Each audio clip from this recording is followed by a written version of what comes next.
Hello, welcome to this podcast. My name is Shelley Reese, and those of you who are listening may know me from my role as the president of Stand Up Michigan Wayne County. But I'm kicking off this podcast with my friends Emily Bauman and Kristen Lee. Here as a new precinct delegate in Wayne County. I'm only been a precinct delegate since August, first time ever. And we are here because we have a Republican convention coming up. So um, I'm here with Emily and with Kristen because they are the owners and operators of 12 Trees, etc., which is a political leadership and development organization. And they are going to be able to help me and hopefully those of you who are listening understand how to go into this convention, which it's the Republican Party State Convention on February 18th. And there's already been a lot of activity around this convention. We've had lots of different events where you can meet the candidates, and there's different kinds of things going on. And as a new precinct delegate in Wayne County, I find it rather overwhelming, just to confess. And so I'm here to let Emily and Kristen kind of coach me, and those of you who are listening, coach me into this new process, this new place as a precinct delegate. So welcome, Emily Bauman and Kristen Lee. Thank you. Thank you. Thank you. Yes, I'm Emily Bauman, and for those who may not know me, I am a current state committee woman who is my term will end here on February 17th when we elect our new state central committee for the party. And I'm also a precinct delegate since 2020, and I also ran for state rep and state senate in 2020 and 2022, and won both my primaries. But we'll see what happens next with that. But that's where I'm coming from with this. And I'm Kristen Lee. I also am finishing up this term on state committee here from Michigan's former 11th congressional district. I have been a delegate, I believe this is my third or fourth term, and I have also served as a campaign manager on several campaigns. Well, great. This is good. I'm excited about this conversation. I know I'm going to learn a lot in this next 25 minutes to a half hour. So we are going into this convention, and as I mentioned before, we have some events, and I was recently at one where I had the opportunity to hear multiple people running for the Michigan GOP chair, and some of them were accompanied by their co-chairs. I also had the opportunity to meet some people running for vice chair. And as I was listening at these meetings, I realized I don't really understand fully what the roles of these different positions, how when I'm listening, I don't really know what they're filling and what they're expected to do in that role. So I'm wondering if you could explain that to me. Yes. So the first thing we're going to focus mostly today on the MIGOP chair, the actual chair.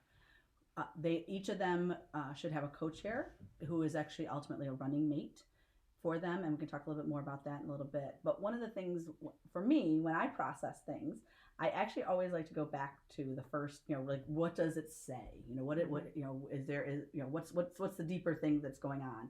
And one of the things and I know that if people need access to the Michigan Republican bylaws, Michigan Republican State Committee bylaws, I will be happy to share that as well. And we could put a link possibly in this podcast as well to the document so people have that, because it really is helpful to start there. What do the bylaws say for these things?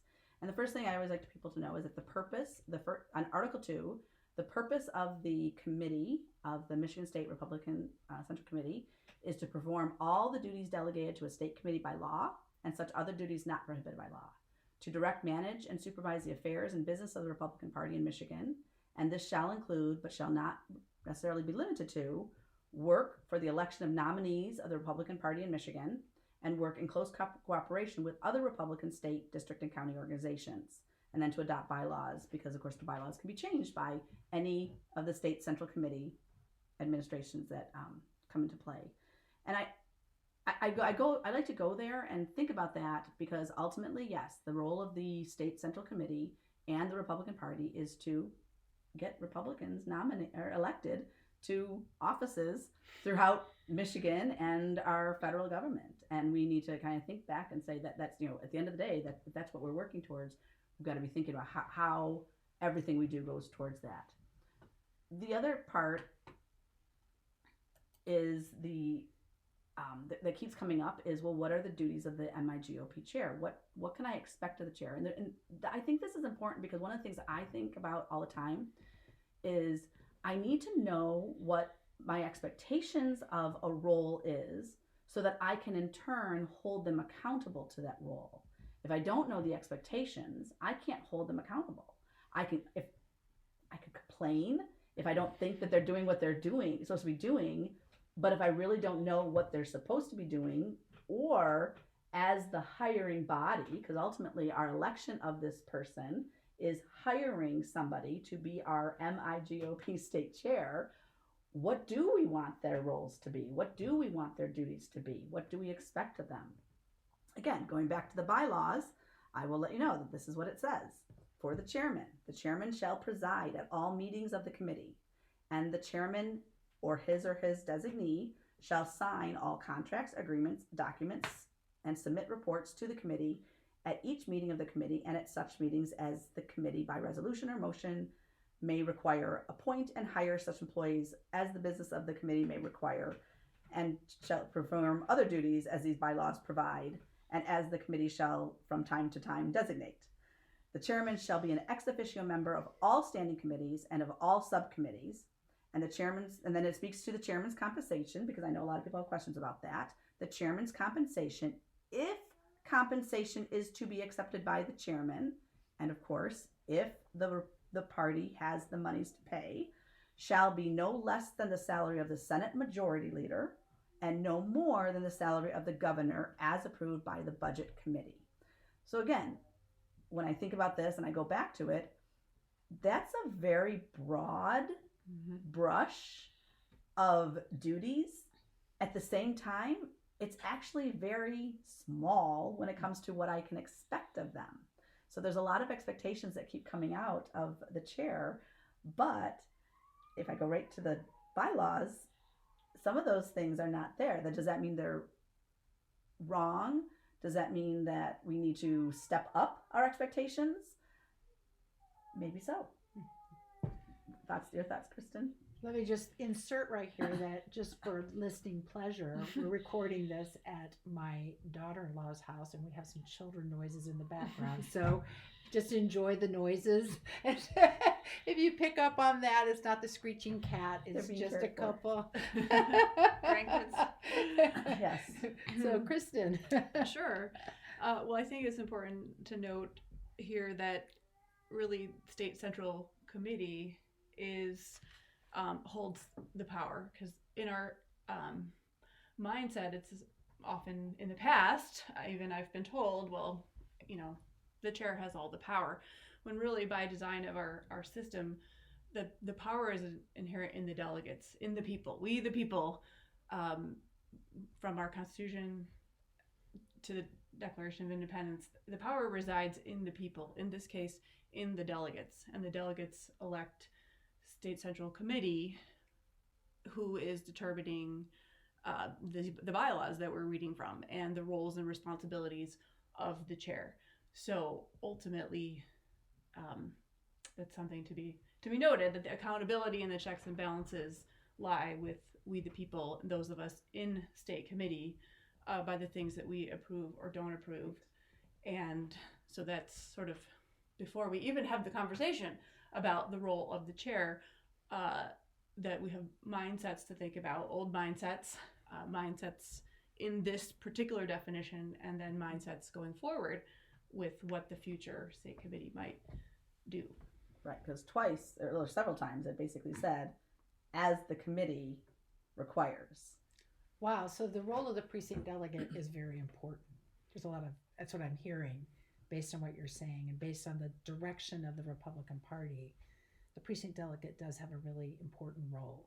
and I need to take it seriously.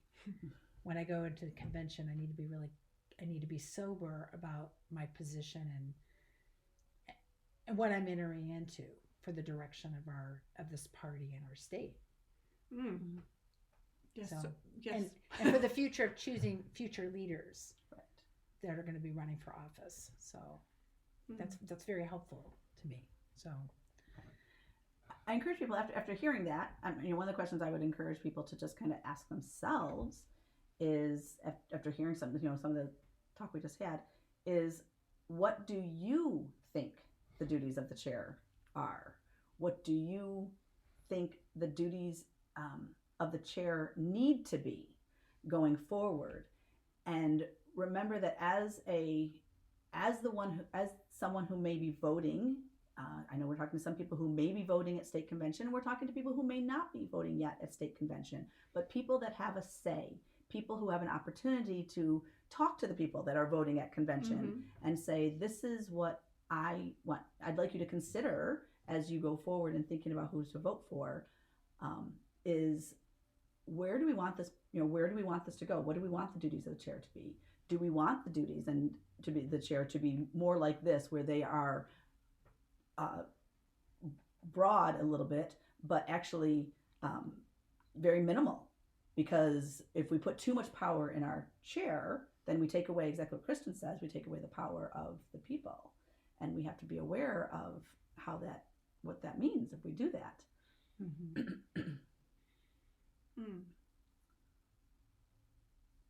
So, okay, that's good. I'm thinking because there's a lot to take in here.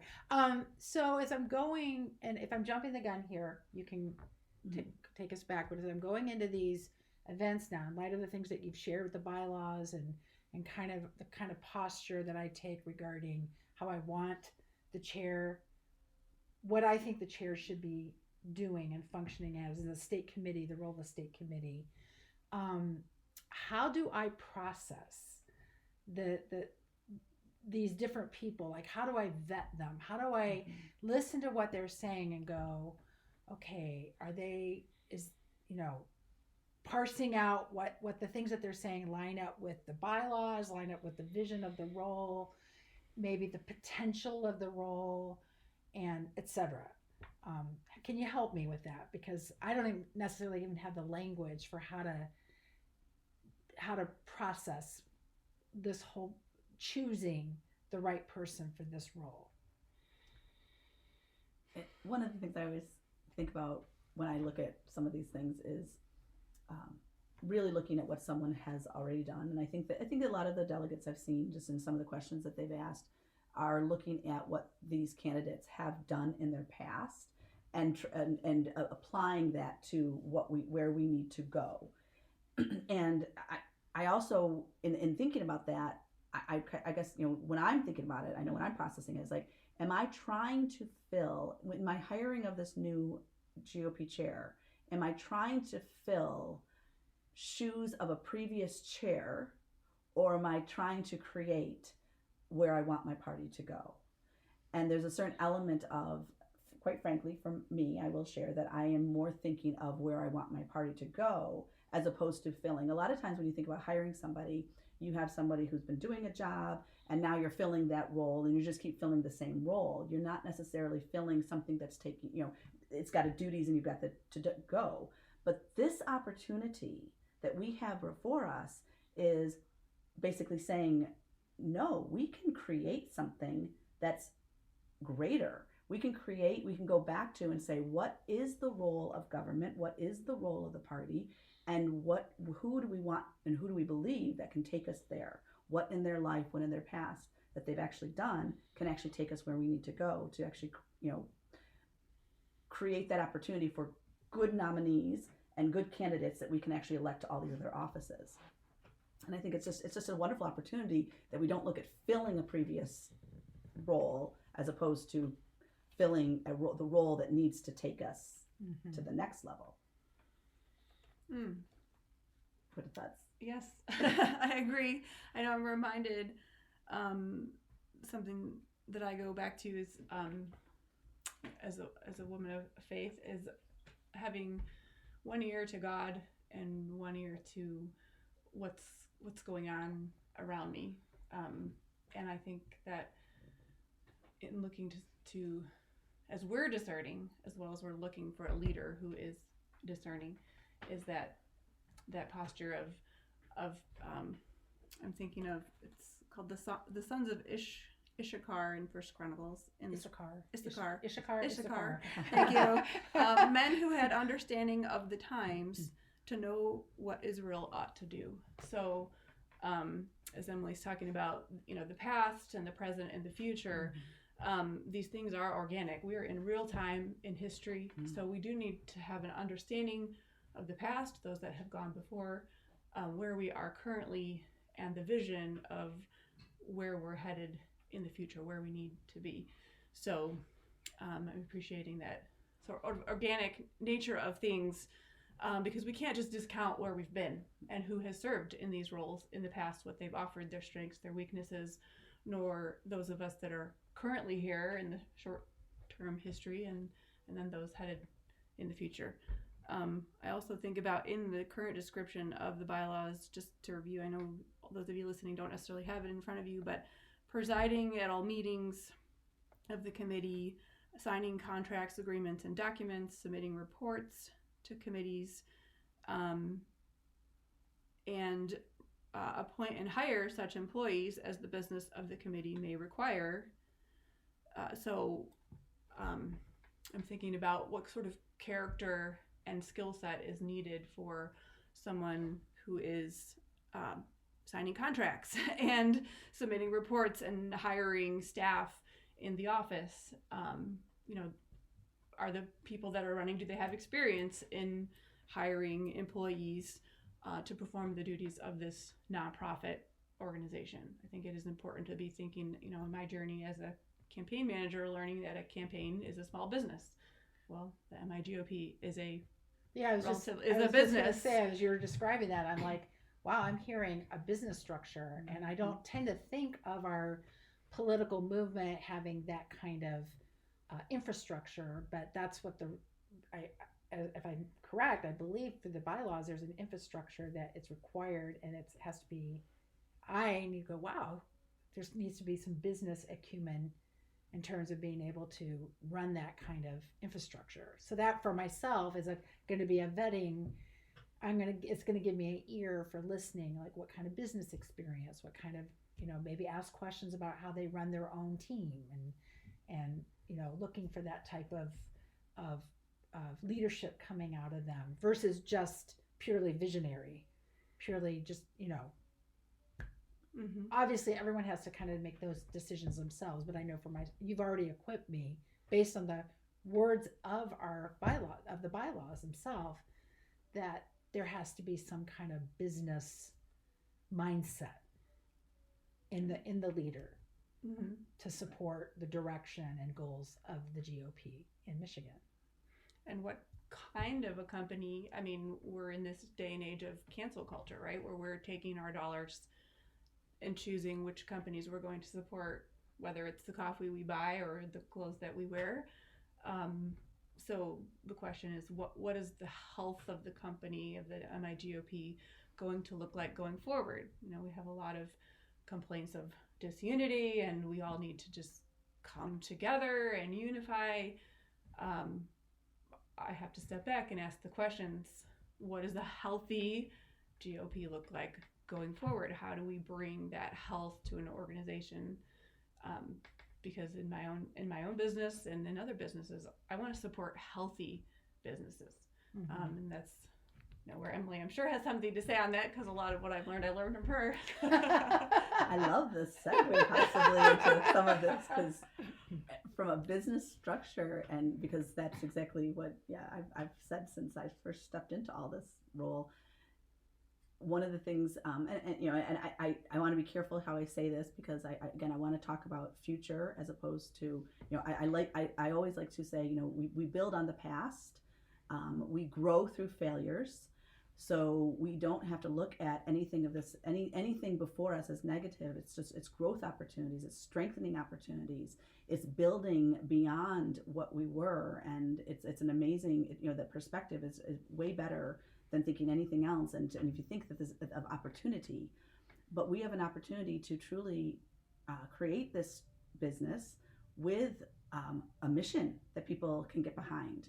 I have heard many of the candidates talking about the product of the MIGOP. What is the product? And I think that it's still, for me, it's still a little bit obscure. Yes, the product would be the election of our Republican candidates, but I think it's more than that. I think there's a little bit more, and I'd love to be involved in putting it together. But we even think about the fact that, and I know there's a lot of talk about fundraising with your party, but along with what Kristen was saying, as I was listening to that, you build a structure that people want to be a part of, and there's not going to be a question of that opportunity to fundraise, because fundraise is only basically in any business, every business fundraises. It's just they do it differently. They might sell a service, they might sell an idea, or they might sell an actual widget. But they all sell something ultimately that actually provides hopefully some enjoyment to the person who's purchasing. It's a benefit. And I don't want to belittle any of that, because it's so, and I don't want to make it not sound small at all. But I even think about just how even in some organizations when I work, was the idea is diversifying. We've talked about diversifying those revenue sources, and I think that that's a very interesting conversation when we think about how the MIGOP needs to be built for the future and to carry us continue, is that ability to diversify. Not have all I actually worked with a customer once who had my customer had one customer. And I'm like, well, what happens if they stop doing business with you? And he's like, I'm done. I said, okay, so now we need to figure out how you can get more customers and be able to diversify your revenue sources so that your entire company is not based on just that one revenue stream. And that is, from a fundraising perspective, I think that is something that I think we need to consider. Is that what we're hearing from our candidates? And if we're not, I mean, we can train our candidates too. I encourage people to coach your candidate. If you like somebody, coach them, talk to them, and what does coaching a candidate look like? Well, give an example. Tell them what you're looking for. Say, this is what I'm looking for in my GOP, and how are you going to do that? And if you're not, well, how are you going to pull me towards you? If you're, we get to develop these people. I think it is stepping into that role of precinct delegate, not in an obnoxious, bossy way, but as we're listening to these candidates, we have an opportunity to reflect back to them what they're saying, to ask questions, and to say, well, what I would really like to see is blah, blah, blah, blah, blah, and see how they respond, right? Are they quick to listen, or they just keep on talking about themselves, right? Like, that maturity in candidates, in leaders is important. And, right. And we're part of, all of us delegates are part of what we're forming together. Yes. With our, all of these people running are great people. Like, we need them in our party going forward. The question is, what role? Only one is going to win, right? The race. But part of what happens historically is when people, I've seen it across the board, when candidates lose in a primary, many of them go away which is reasonable for a time to refresh, because campaigning is exhausting. But at the end of the day, we need to win across the board. Republicans up and down the ballot, locally, state, and nationally.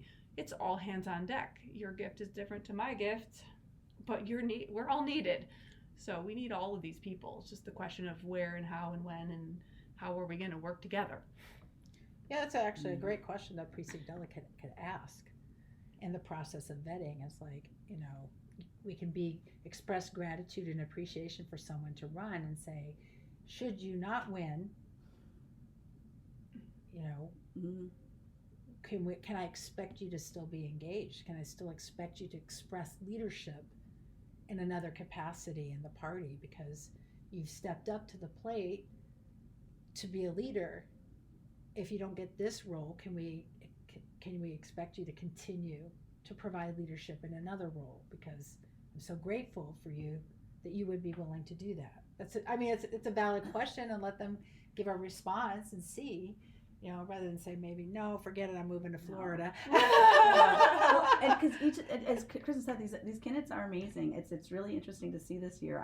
I've only gone through one other election, the 2 years ago, so this is very different than that. That was a very different process, and so this actually having these many candidates, there are so many skills and strengths, and they all have an opportunity to actually like only one's going to win, but with all the skills and strengths that's coming forward through this process, they could be developing others in those same skills and strengths, whatever those skills and strengths are, whether whatever that means, whether it's excuse me, whether it's fundraising, or whether it's leadership, or whether it's precinct delegates, or whether it's business acumen, or coalition building. Yes. All these opportunities that they have, outreach, all these areas that you hear the strengths of them, and the ability that they could actually still provide that to the delegates in a way supporting the party, would just be amazing. Yes.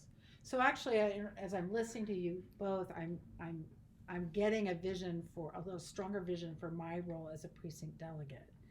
So there's a posture that I have to carry, because originally, when I signed up, it's like, we need more precinct delegates, and we need people to go to convention, and we need, and I'm like, okay, I'll step up to the plate, but I was very ignorant about my role, and so I'm beginning to grow into a vision for what me, Shelley Reese, precinct delegate in Redford Township, in my precinct, and can feel small, but there's a posture that I need to have going into this event, and in a future events, or even into conversations with leaders.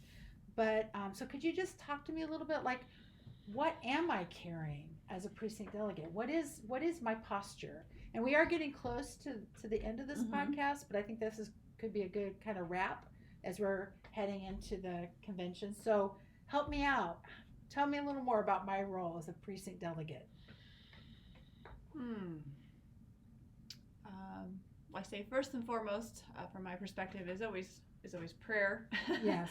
Because this is something much larger than us. Second is knowledge. There are tools available to do your homework, do your research. So don't just show up for convention and hope that you're going to get all the information you need at convention. Correct. Okay. Right. There's the learning curve here. Yes. So you need to give yourself grace and be where you're at. At the same time, I always encourage everyone to push yourself and compete against yourself for growth, and do more than you did before. Mm-hmm. So as far as tools to investigate the candidates, whether it's showing up to a forum near you, making sure you're reading the websites from the candidates. There is a questionnaire that an organization put out, uniteformichigan.com, I believe, put out a very thorough candidate questionnaire that can be read. Individual campaigns are running Zoom calls. I've seen a few. So it's availing yourself as much as possible in your season that you might be in life to find out about these candidates, if you can, meeting them in person, so you can have that. I always like to get that in-person feel and discern when I meeting a candidate. So knowledge, certainly.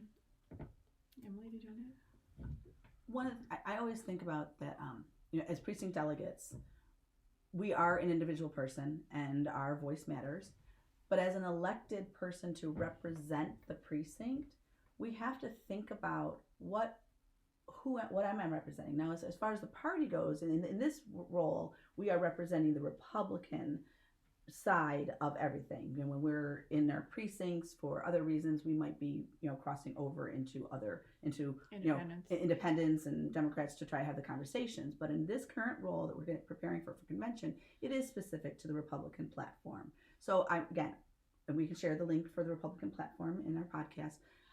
Because I think people really need to make sure they understand what the Republican platform says, along with the bylaws, so they can actually say, okay, this is what I'm standing on, this is what I'm agreeing to, and how do I represent the people in my precinct and the other delegates that I'm going to convention, because if we know that if currently there are 8,000 delegates across the state and 2,500, 5,000 will be going, 2,500 delegates, 2,500 alternates, give or take, the numbers are give or take kind of thing, will be going and actually voting and electing these offices, then that person is representing all those other people who are not getting a vote.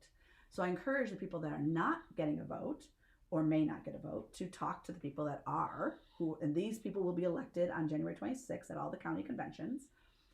So the person who is going needs to be listening and talking, because their voice matters, and have a conversation. It's a two-way conversation. We want to make sure we're not talking at people, and that we're actually listening and hearing and considering what is important to somebody, because we may not all agree on the same candidate, but we have, at the end of the day, yes, the one that gets to vote votes, but we have to understand and listen to what else is going on with someone else's perspective.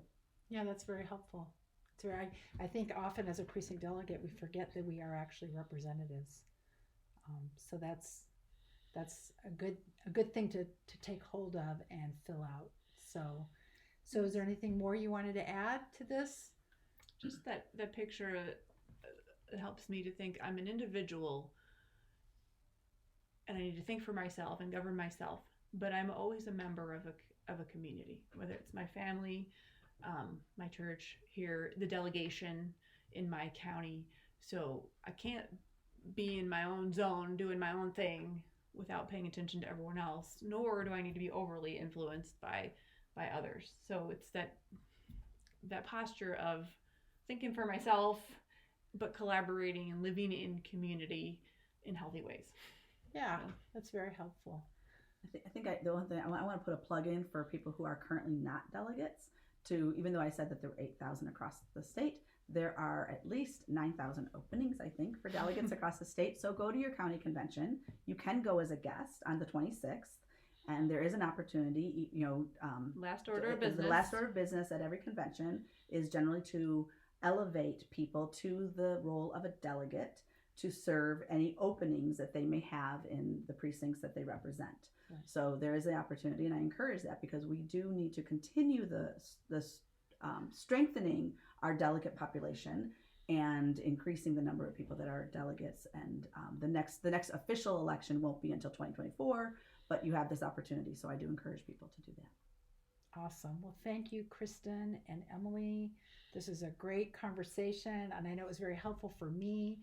And I hope for you, listener, that you have grown and you are now a little bit, if not a lot, hopefully a lot more, but at least a little equipped for the conventions coming up, and can fill out your role with more confidence and with more understanding. And my takeaway for me personally is I really need to do a little more research, set aside time to really pay attention and look up some of the information about these different candidates. We focused on the GOP chair, but there's also the vice chairs. Mm-hmm. And so we want to look into that.